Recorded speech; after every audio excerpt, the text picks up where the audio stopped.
हे स्वराज्य तर आपले झाले, पण या स्वराज्याला टिकवण्यासाठी आता आपले हात कमी पडतायत का? तर हा व्हिडिओ नक्की शेवटपर्यंत पहा.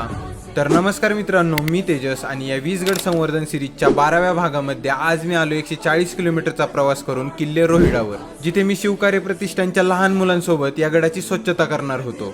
या गडावर एक दिवस आधी येऊन मुलांसोबत घरच्या आणि इथे बनवून खाल्लेल्या गोष्टींचा आनंद घेत दुसऱ्या दिवशी सकाळी 1 मे रोजी झालेले हे गडावरती वातावरण, ज्यात मी आयुष्यात पहिल्यांदा पाहिलेला इंद्रवज्र आणि गडावरती आपल्या भारताचा झेंडा फडकावून इथे असलेल्या वाड्यांची स्वच्छता आणि झाडांना व्यवस्थित कुंपण करण्यासाठी सुरुवात केली.